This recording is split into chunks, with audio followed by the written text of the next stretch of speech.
Good morning po mga Lodi natin dyan na lagi po nakasubaybay po sa ating YouTube channel. It's me, Dugong Pinoy. Nagbabalik po mga idol. So for today's video mga idol ay magre-react po tayo dito sa ating bagong nakitang video courtesy by GB Tans Vlog. Yan po ang aking idol. 223k na po siya mga idol. At kaya po ako mga idol, yan ang isa sa aking mga idol na reactionist. Kaya nga nag-reaction din ako mga idol kahit mayroon akong isang channel na content creator ako, yung DJL Sports TV. Pero, well mga idol, dito po sa kanyang video na pinamagatang Nako, patay na! Makagago at Boy Tapang pinatulpo na din ni Cherry White. Well mga idol, alam naman natin ito yung trending at napaka-viral na issue. Yung magjowa na si Cherry White at Boy Tapang. Well mga idol, panoorin natin kung ano nga ba ang nangyari. At dito nga, pinatulpo na din itong si Makagago WhatsApp Man. Tara mga idol, panoorin natin. Pero huwag nyo kalimutan mga idol, mag-like and subscribe dito sa channel ni Idol GB Tans Vlog. Tara, let's go mga idol. Napatunayan ko rin na duwag ka. Kasi tandaan mo, hindi naman dahil nagpapasikat lang ang pumupunta kay Tulfo and all that. Hindi naman sa ganun eh. Ang kailangan lang ng mga napunta doon na mga sikat is mabilis na hustisya, Ronnie. Yun lang. Mga kapenyo, tirahin na natin itong may init na issue ngayon. Pasok, intro! Hey yo, what's up sa inyo mga kapenyo? At today, meron na naman tayong napaka-init na reaction video. Good morning sa inyong lahat mga solid kapenyo ko. At dito nga no, Makagago, in-expose ang tunay na ugali neto ni Ronnie aka Boy Tapang. At sinabihan din neto ni Makagago na si Boy Tapang hindi po talaga matapang. Isa po siyang duwag. Nako, grabe naman yan mga kapengyo. Talagang sinabi dito ni Makagago na duwag talaga etong si Boy Tapang dahil nga raw hindi marunong lumaban ng patas ito. At pangalawa, itina-turn off nga daw niya yung mga post niya na comment section para hindi siya mabash. Nako, grabe itong mga sinasabi ni Makagago rito. At tara mga kapengyo, wag na natin patagalin at sabay-sabay natin panoorin kung ano nga mainit na mensahe ni Makagago direkta kay Boy Tapang. Ang video na to ay tungkol sa lumabas po na video na inilabas ng Raffy Tulfo in action kung saan si Boy Praning po, si Boy Seloso at si Boy Nervyoso ay nagwawala. Ito na po yung story na binitawan ni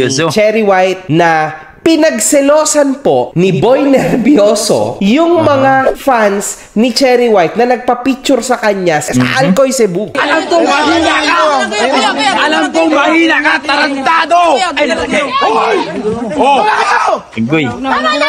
Mga kahombre ko, uulitin ko. Masyado pong nami-misinterpret ang mga salita-salita. Definitely, magkaiba po ang salitang tumagay sa nakipag-inuman. Magkaiba po yun. Ang sabi po ni Cherry White ay siya ay nakitagay. Hindi siya nakipag-inuman. Magkaiba yon totally. Now, eto si Boy. Nandun na nga tayo mga kapenyo no, na hindi siya nakipag-inuman pero tumagay siya. At the end of the day, sa isang statement nga niya na sinabi niya, hiwalay na nga raw sila ni Boy Tapang. Pero kahit pa mga kapenyo no, na nag-cool off na sila ni Boy Tapang, tapos nandun pa siya sa lugar ni Boy Tapang sa Alcoy, masasaktan pa rin po yung tao kasi pambabastos po sa kanya yun eh. Unang-una po sa lahat, no, nangyari kami ni Cherry White, kunwari lang mga kapenyo, kami kunyari ni Cherry White. Tapos nag-cool off kami ngayong araw or kahapon. Tapos makikita ko siya dito sa lugar namin na makikipag-inom pa siya, no? Yung parang tumagay lang, hindi nakipag-inuman, tumagay sa mga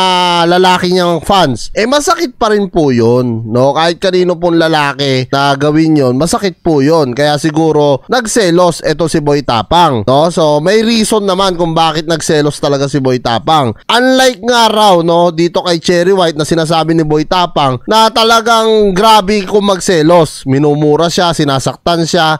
Pag nagselos nga raw ito kay Honey, mga kabenyo, kilala naman natin siguro si Honey na kung saan isa rin sa naglabas na statement nga talagang magpapatulpo rin dito kay Cherry White. Yun po, no, yung aking kaalamanan dito sa nangyayari kay Boy Tapang at Cherry White. Oy, hinala. Para siya laging paranoid. Paranoia yung nasa utak po ng tao na ito, mga kahombre ko. Alam nyo yan. Para lagi siyang on fire. Diba?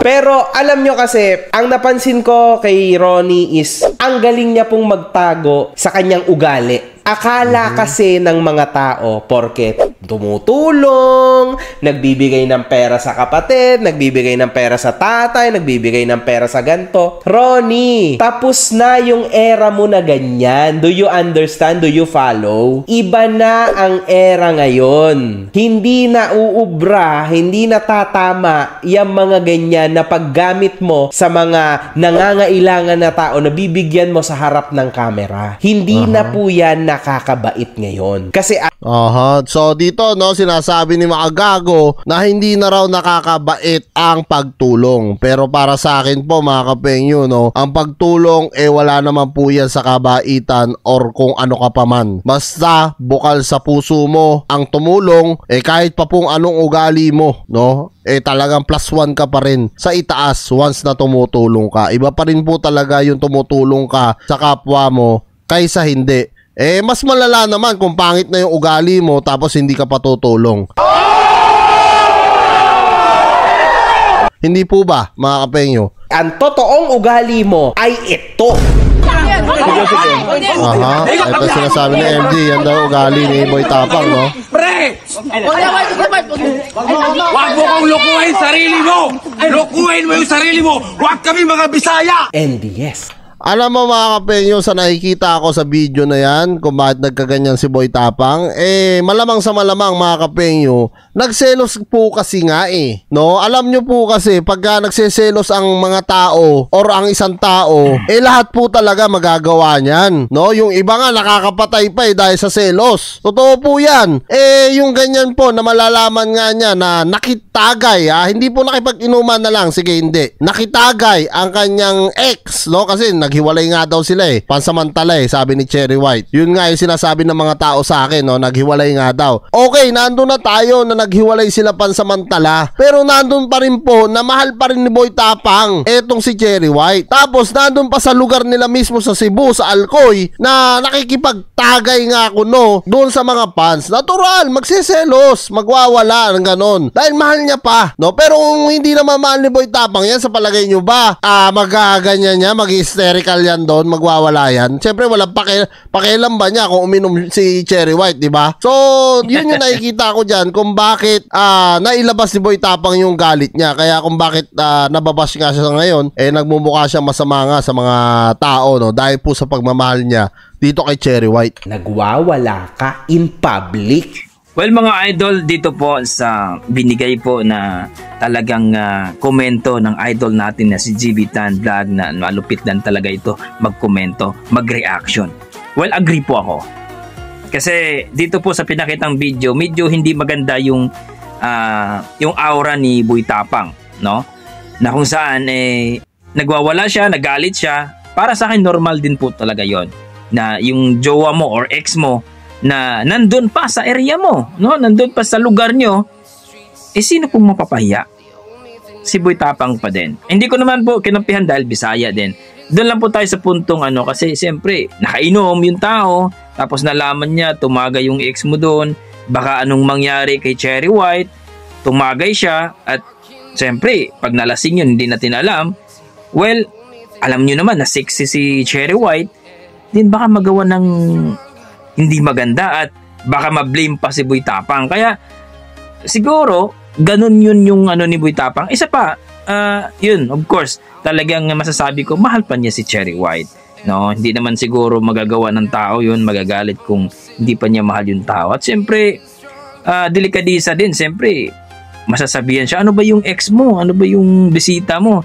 Ba't ganyan yan? So natural po sa akin. Para sa akin po mga idol, I agree po na dito sinabi ni idol nating JB Tan sa kanyang komento, sa kanyang pag-react. So mataas-taas po ito mga idol, kaya pinutol ko lang po mga idol. So hoping po ay mapagbigyan po tayo ni idol JB Tan po. Yan po isa sa mga idol ko at kung bakit po ako nag-reaction mga idol. Yan po, yan sila One Talk PH.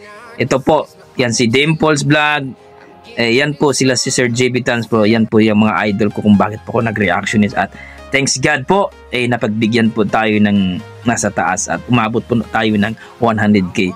So maraming salamat po mga idol. Kung nagustuhan nyo po ang reaction na video ni JB Tan's Vlog, please po supportan po ang kanyang YouTube channel. At kung nagustuhan nyo rin po yung konting ang pagtatalak po dito, well, like and subscribe naman mga idol. Basta para sa akin, maging maayos din yan, no? Maging maayos din yan. Pero may mga nagsabi na scripted daw ito. Well, mga idol, hindi pa natin alam kung ano ba talaga, scripted o hindi. Pero para sa akin mga idol, kung nagustuhan nyo, please comment down below po dito sa ating YouTube channel, Dugong Pinoy. At maraming salamat mga idol. At God bless po sa inyong lahat. Ingat po kayo lagi.